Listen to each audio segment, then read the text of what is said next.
everyone. Okay, so for this lesson, we are going to go on a little virtual field trip to the farm.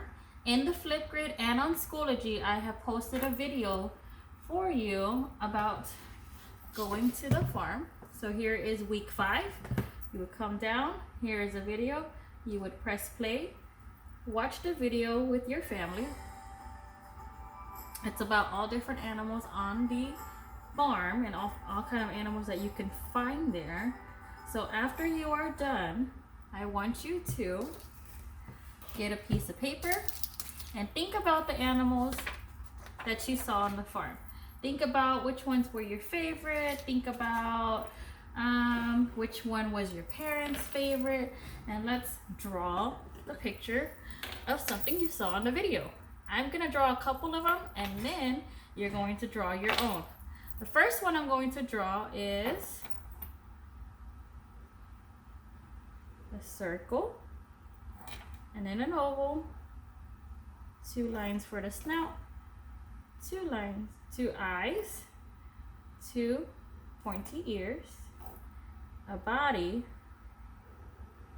and a squiggly tail, 2 legs.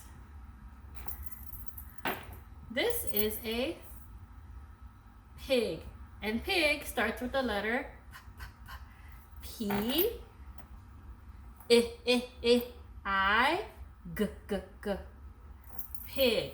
Good job labeling. All right, another animal I'm going to draw. This one's really cute. Ready?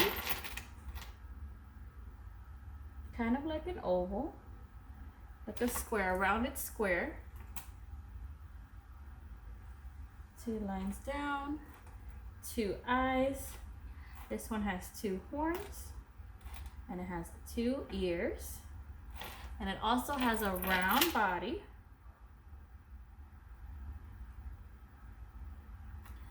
And it has 4 legs.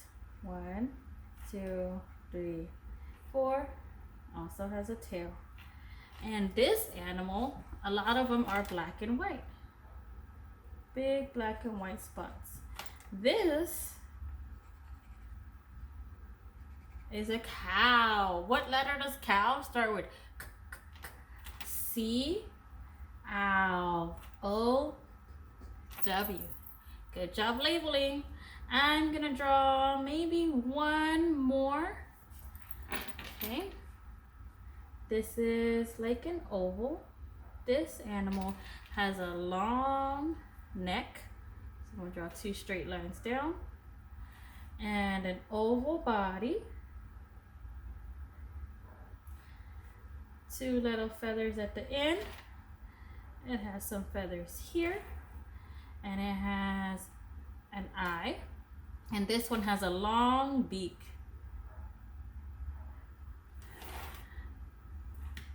And wedged feet. Can you guess what that is? That is a duck. What letter does duck start with? D, D, D. D, U, C, K. That is duck. And now I get to color them. Okay. So those are just a couple of animals that Miss Ponce saw in the video. I'm gonna get to color them, and you guys get to draw your own and color your own. Don't forget to label, okay? Can't wait to see it. Bye guys.